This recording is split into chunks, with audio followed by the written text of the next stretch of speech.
What's going on, people? Welcome back to the channel. Gooner's Therapy. Dan the Gooner here. Absolutely buzzing off our 3-0 win against Atletico Bilbao. Apologies for the strange settings here. Had to shoot off as soon as the game was done. Did want to do a video initially, but just didn't find the time in the end. But I'm here now making this video because I wanted to give my thoughts. And my thoughts just, listen guys, it just backs up my apparently wild claim that we will win the league this year.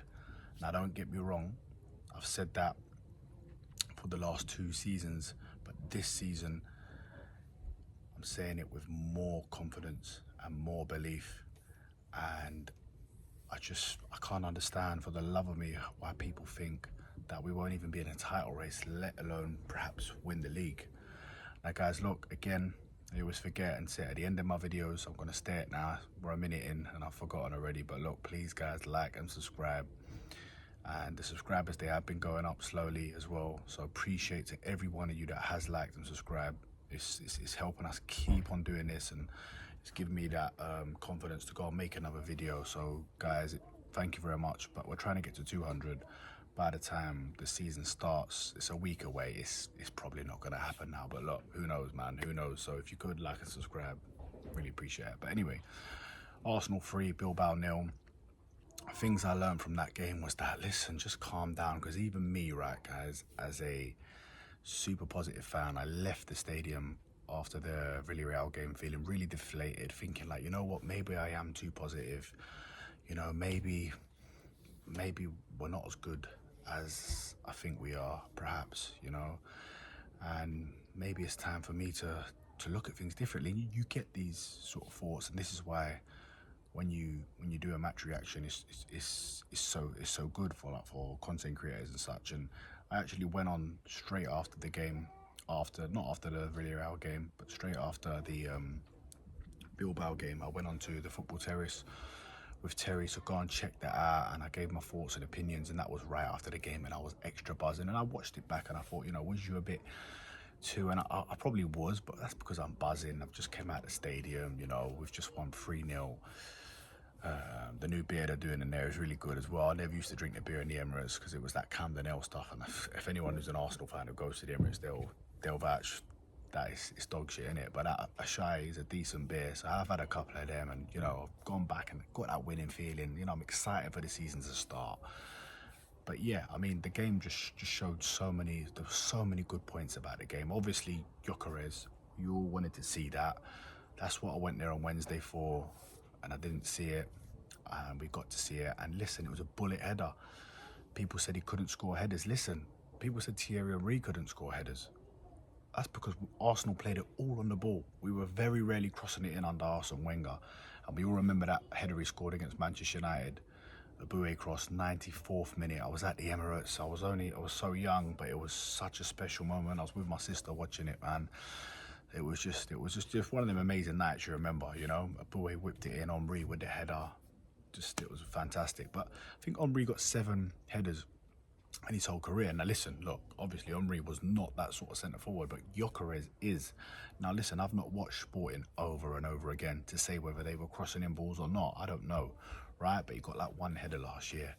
Well, he's started 2 games for us, and he's got 1 header already, pre-season or not. That is a bullet header. He can definitely, like, that just shows me he can score headers, and he will score headers for Arsenal because of the way we play under Mikel Arteta. And that's another thing, the style of play. I hear people say some crazy things. I heard people say, like, we haven't played good football for 2 years. And I said, hold on a minute. So you're saying last year, right? Fair enough, we didn't play good football and we had a lot of injuries, and our style was, I'm not going to sit there. I'm positive Dan, some people want to call me. You know, I might have to have, guys, look, this is another thing. Should I be called Positive Dan or Dan the Gooner? Which one do you prefer? Because I've got to choose one of them. I'm new in this content game. Please drop it in the comments. Is it Positive Dan or Dan the Gooner? Which one, man? Help me decide, guys. But yeah, anyway, Gyokeres obviously scoring the header and playing really well as well. Some of the touches, some of the link-up play. It was good to see Saka back on top form, who I never doubted. I mean, look, pre-season games, people start doubting Saka. Now listen, people could say I was getting too excited. in some of the comments on the football terrace. You know, they've been really positive so far, but some of them, you know, were trolling me for getting too excited. Now listen, look, if you can't get excited by watching your team, then what's the point in football, guys? You know, the longer you guys watch the channel, you'll get my drift, not just as I am as a football fan, but who I am as a person. And I hope that like-minded people like me, and even if not, you know, but you just like what I do, then you can smash the like button and subscribe. But yeah, back to Gyokeres. I just think he's going to be a top signing. I just like even everyone's, you know, even we all do it. How many goals is he going to score? Listen, I think he's going to score goals. That's the main thing. And I mean by scoring goals, at least more than 15 plus, more than what Havertz would score. And speaking of Havertz, look at that, you know, phenomenal. He's come on the pitch, right? He's got on the muscles, right? I know how it feels when you know, when I first started going to the gym. It gives you an extra boost of confidence. Even a man who's on £280,000 a week, yeah, if you're slim and you can just get barged over in football, I used to call him Bambi on ice. And Havertz is one of them players. One week I'd be like, oh, he has got something. He's intelligent. He makes good runs. He's got good awareness. Then he would score a great goal. I remember the 2 goals against Chelsea 2 years back, and I was thinking, now this guy could be the guy. And we nearly won the league with him up front. You know, we went closer than we did when we had Jesus up front. That is what we do. We just did that. Some people enjoying yourself, so apologise for that, guys. But yeah, I mean, Havertz shrugging his man off and then just banging it, like. Yeah, it was good to see, because look, I mean, imagine you've got Gyokeres on, and if he's having a game that's not going too well, right, but he's got a goal, 70th minute, you're bringing on Hulk now, not Bambi, you're bringing on Hulk, and it looks good, because listen, Havertz, I've always said this, he's not a bad striker. For me, he's better than, you know, I could list, for me, he's probably like the top 5 strikers in the Premier League. And people laugh when I say this, but like, people bring up people like Mateta and say he's better than Kai Havertz. You just don't know football. You've got no football IQ if you think Mateta is a better player than Kai Havertz. And so many people do. It's beyond me. It's crazy stuff, man.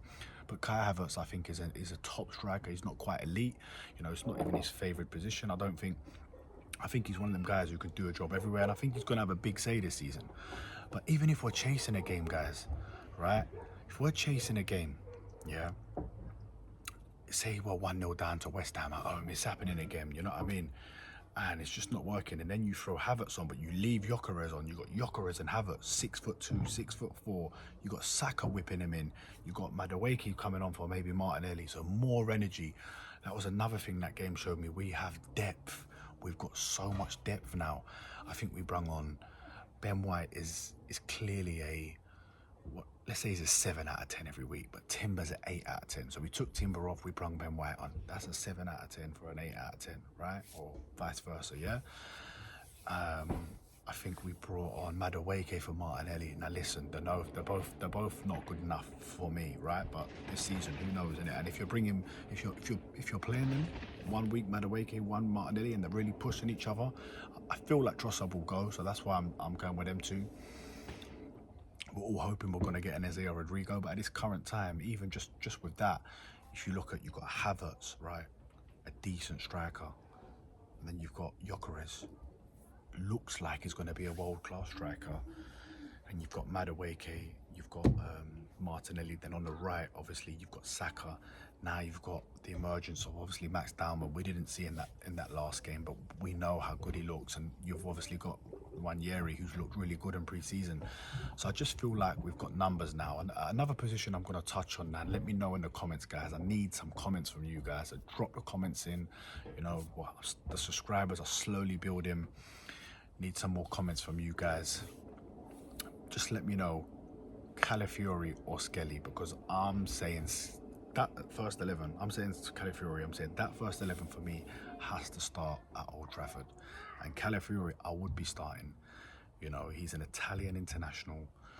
You know, he's 24 or 25. Correct me if I'm wrong, guys. I'm just kind of off the top of my head here, but something like that. Maybe even 23. I think we got him at 22, right? So 23 maybe, right?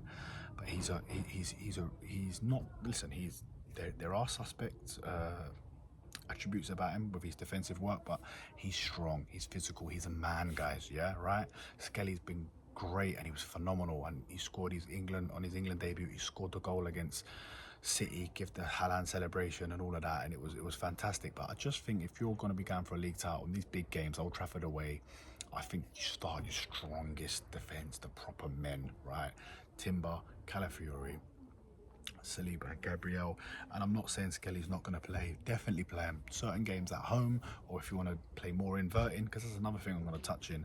I felt like Martinelli was better when he has Calafiori with him, because when he has Skelly comes in quite a lot. He tucks in, right?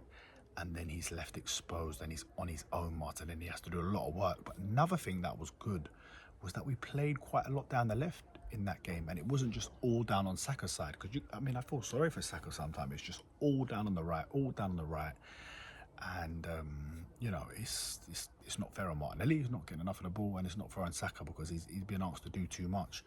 But look, guys, after that performance, I'm buzzing. I can only see, I've said it from even after we lost to Villarreal and we lost to Tottenham, I said I feel like we'll go to United and it'll be a professional job and we'll go there and we'll beat them 2-0. You know, now I'm thinking 2 or even possibly 3-0. They may get a goal, they're at home, they've got new signings, but if you ask me now, I'm going for 2-0 Arsenal. But let me know what you think in the comments, guys, about that game. What do you think the score's going to be? So I want to know what the score's going to be. Who would you start, Calafiori or Skelly? And listen, guys, can Arsenal win the league? Because I genuinely think we're going to go and win the league this year. You know, I haven't seen the Liverpool game yet. I'm going to go in now and watch the highlights of that game. I know they've ended up losing to Crystal Palace on penalties. I don't care if it's just a Community Shield. It's a loss, guys, you know. I'm not going to get too excited about it. And, you know, if they get Isak, then it changes everything. Of course it does. But I'll still believe that Arsenal can win the league, whether they get him or not. And I've said it before. I said it on the Football Terrace to Terry, and you know he's adamant it's going to happen. And I said I'm not so sure. If Newcastle cannot get an adequate replacement, they don't let him go. And everyone says, "Oh, well, how does he stay at the club?" Well, he stays. They don't sell him, and then he scores 2 on the first game of the season, and it's all forgotten. This is football. This is how football is, guys. You know. So yeah, man, I think it's really exciting time for us Gooners. Guys, hit the like button, subscribe.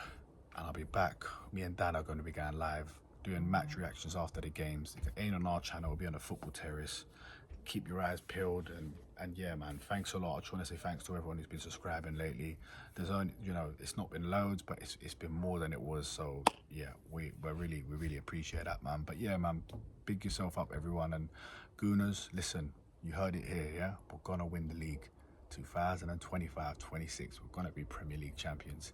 Who knows, we might even be the second team ever to do the Invincibles. The second team, obviously, Arsenal. But I mean, the second, well, let's say it properly, the second Arsenal team to go and do the season unbeaten. Who knows, guys? This is how I'm feeling. But yeah, thanks for watching, guys. Speak to you